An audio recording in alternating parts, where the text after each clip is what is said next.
Hi folks, Chris Voss here from thechrisvossshow.com, thechrisvossshow.com. Here in the blog post we want to share with you, of course, review the latest in social media and technology. This is versus phone comparison that we're doing, and of course we've been doing a whole bunch of them with the iPhone 5. The iPhone 5 just released last week, less than a week ago actually, with the new iOS 6 system on it. We're going to compare it with several different phones. Be sure to subscribe to thechrisvossshow.com and also our channel on YouTube under Chris Voss, where you can see all the great videos that we're doing in comparison. And they'll keep coming as we're getting phones from all the major phone services now. Be sure to stay tuned and subscribe. So let's take a look at both these phones. This is my personal AT&T phone from it's iPhone 5 running the latest software iOS 6, and it's the Virgin Mobile LG Olympus Elite. Now the Virgin Mobile service you can get through virginmobileusa.com. It's virginmobileusa.com. They have a great service. You can take a look at their service. Their service is a little different than standard services you find where you pay for the phone up front and then you get a very inexpensive monthly fee that you end up paying for the device. And some people really like that feature. So be sure to check out their phones and tell them Chris Voss sent you. Thanks to Virgin Mobile for providing the phones for us. Let's take a look at the iPhone 5 and we'll talk about its details. The iPhone 5 has got a 4.87 inch screen, 2.31 wide with 0.30 thickness, 3.95 ounces. It's a very light phone and very tall. 4-inch screen, 640 by 1136, 326 ppi, with a capacitive multi-touch screen. Battery lasts for up to 225 hours, talk time on 3G up to 8 hours. Capacity is 1440 milliamps. It has an A6 processor chip in it. It's dual core 1 gig. The thing about it is it has a newly redesigned and innovative ARM V7 chip that's pretty amazing. Let's see, you can have up to, it's got 1 gigabyte of system memory and built-in storage of up to 16 gigabytes. You can also get 32 and 64 if you buy the higher phones. It's 8 megapixel back camera, 1.2 megapixel front camera with the 1080p HD 30 frames per second. And that's pretty much it on the iPhone 5. On the LG, you're looking at, it runs on Android 2.37, so I believe that's gingerbread. It's got 4.60 in height, 2.47 in width, 0.39 in thickness with a 4.2 ounce weight, 3.5 inch screen, 320 by 480 pixels, 165 ppi, TFT capacitive multi-touch screen. Talk time is 7.3 hours, and that's on 3G, of course, because it only has 3G. Its capacity is a 1520 milliamp battery, single core 800 megahertz, 512 megabytes of RAM, 4096 megabytes of ROM, 1 gigabyte built-in storage, and micro SD SIM card micro SD card that you can add with up to 32 gigabytes. Has a back camera of 5 megapixels and no front camera, of course, on this little teeny phone, but it's a good phone otherwise. So the other main difference, of course, like we mentioned, is that the phone over here is a 4 gigabyte phone, where the phone over here is a 3G phone, or I should say a 4G phone, not 4 gigabyte.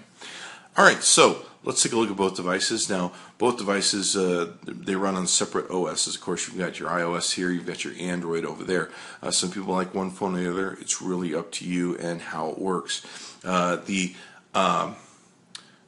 iOS product pretty much has a left to right switch. You can, of course, make folders with your devices, or with your apps, if you will.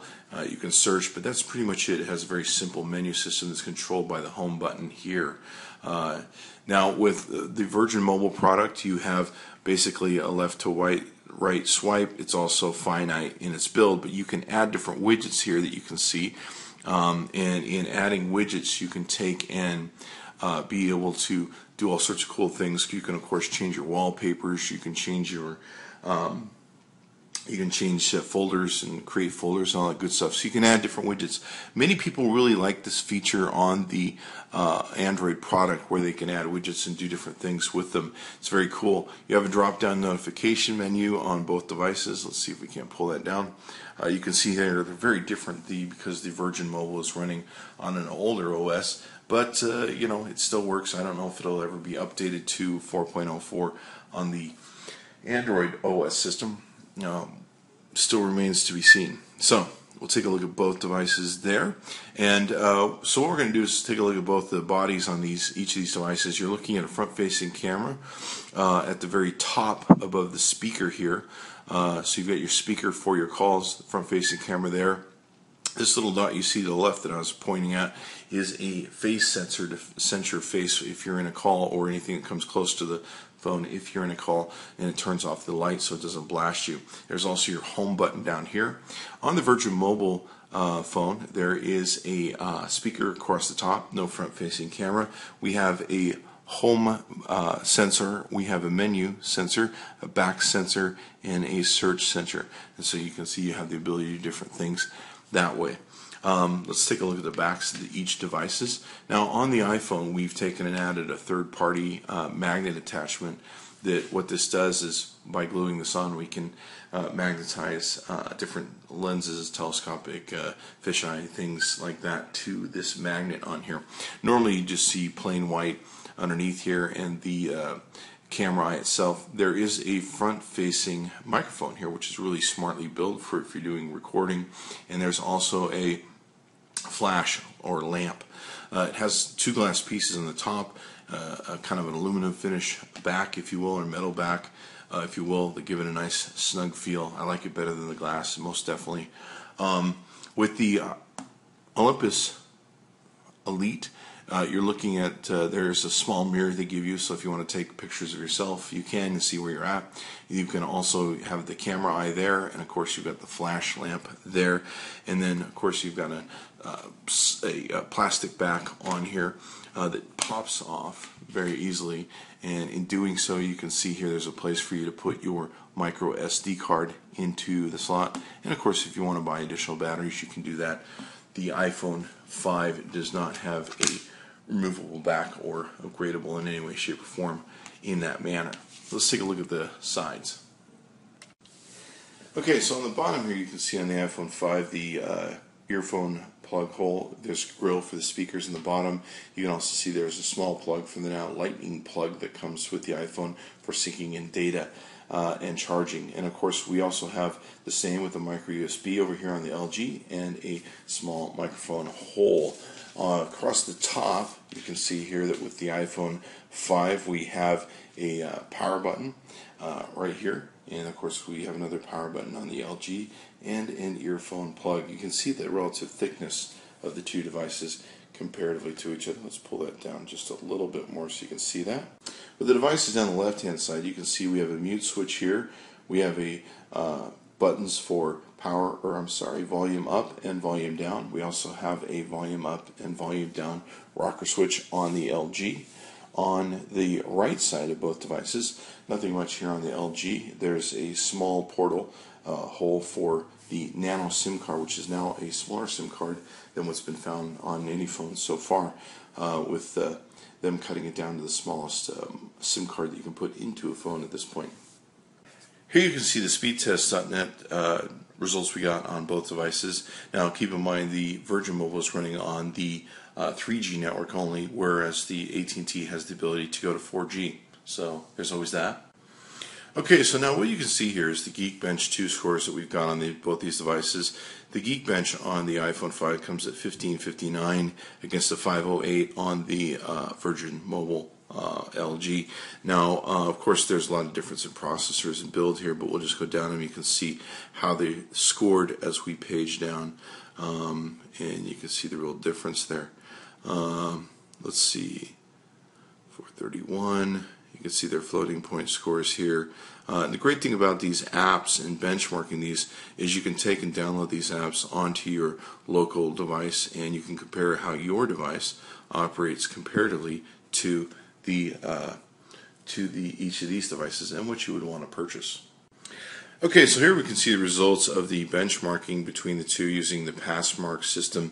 1096 on the LG versus 3607 on the iPhone 5. On the LG, we're looking at 1297 against 19,571 on the iPhone 5. On the LG, 1302 against 11,938 on the iPhone 5, and the memory is 2251 against 1490 on the memory tests. On the 2D graphics test, we're looking at 1643 and against 2009, which the Virgin Mobile did beat the iPhone 5, and then the bottom 3D 1738 against 479. Okay, so you can see here you can see the GL benchmark 2.1.5 that we're using, the Egypt version. The iPhone 5 processed 6,766 frames at 60 frames per second, very speedy, where the LG processed 5,864 frames at 52 frames per second. Okay, so here we have our browser mark right where benchmarking that we've done. This measures the web browser and its speed and everything else.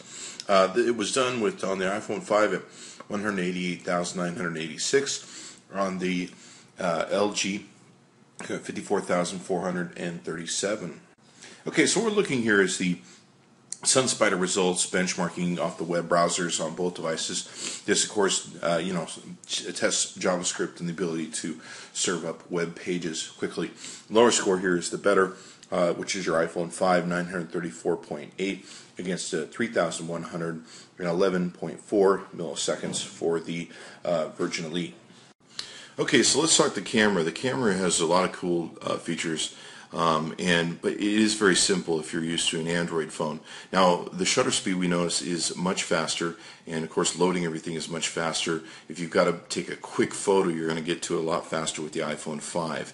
Now, very simple format that they have with the iPhone 5, or most of the iPhones, if you're familiar with them. You have the grid, the HDR. Now, with iOS 6 on the 4S and 5, you now have a panorama version. We've used it a little bit, but I think there's still some apps that more people feel comfortable with in how they operate and how they work. There is the front and back, of course, changer. There's, of course, the switch between the photograph and the video. There's also the camera shutter button, if you will, and there's an area to get into your pictures. Let's take a look at the pictures. Now, it does take much better colored, it's an edge of better pictures over the 4 and 4S. Most definitely. Is it distinctive enough to go out and spend $700? I don't know. You have to add up all the elements of the iPhone 5. But the pictures are definitely improved with the quality of what they put into the optics and improvement. So I really do like the pictures better on the iPhone 5. You can see here some great colors that we're looking at. Now, they've also made some improvements in how well it deals in low light. You can see here a video that we're doing in a low light scenario that comes out really well. And of course, that's one of the great things. This is actually a flash photo. You almost can't tell because it lights everything up. But this is a flash photo in a low light situation. Great colors, great detail. Here's a video. We usually use the floor of my video to see how it comes to the accuracy of color and the lines and everything. So you can see here it came out very well there. A little bit brighter than what the floor of my floor is, but you can see that it's much darker in this photo, but that's video for you. So it takes great, sharp, beautiful pictures, just amazing stuff. With the panorama version, of course, you have the edit ability to go up and edit. You can take out red eyes, you can take and crop, you can take and enhance the picture with colors, and you can also change and edit the photo to rotate it. In going into the panorama area, you basically click on it, and it gives you a thing where you basically move the iPhone continuously as you're going around and take photos, and it keeps track of where you're at. It's an okay panoramic app. I don't think I'd spend an extra $700 on this phone for it. Okay, so let's talk about the camera on the Elite. On the Elite, it has much of the same customization features that you would have on most Androids. You've got a zoom in and out here. You've got a ability to change your ISO formats, your exposure, frame rates, +1, +2, f1 stop, if you will, all that good stuff. You have auto settings you can take and do for different scenes, and you have your ability to change your lamp on and off or your flash on and off, either way. You can adjust image size, ISO, white balance, color effect, shutter sound, auto review, tag location, all these different things that you can do on your device, and do that there. You've got up here your tags, which will show you where you can switch between video. You can choose long video or MMS video if you want to just send short text messages. Then you have your shutter button here. In the area of photos of what we've taken so far in photos, it's a good camera for a 5 megapixel. Let's take a look at what we have here. What we have here is a well-lit situation. Takes an accurate photo, great photo color, and you can still see the lines very good. And it's accurate to the color of the floor. We use these to test how well the browns come out in yellow, blues, and greens. So it comes out very well. Here's a situation where we're taking a low light photograph, and you can see here it illuminates the product fairly well. You can see that we've got pretty good definition as to what's on the image, if you will, and it lights it up fairly well. We kind of have like a core circle that it's picking up. Let's take a look at how well this looks like. We're getting some. I have so many phones, I don't know which way we're going half the time with these phones. Here you can see a video of the phone, and you can see it's much darker, of course, in the video than in the pictures it's taking. This is here the most accurate color of our floor. But you can see it takes good videos. There's nothing wrong with them. Here's a low light situation where it takes video. This is the one place where it really struggled with the lamp in taking a low light video situation. So one place where it pretty much failed to take a good low light situation. The back lamp on here just wasn't that great when it came down to video, but it took good photographs, so you do have that as a measurement you can take and use. It's a good camera, let's put it that way. Okay. Overall, both phones are really great phones. It just depends on what you want to take and do, what your budget is, and whether or not you want the sort of plans that you might get from AT&T or from Virgin Mobile. It depends on whether you want to pay up front or get a discounted rate, pay monthly. It's really up to you. And some people like the freedom of Virgin Mobile where they can just pay once a month or whenever they want to use the phone, actually.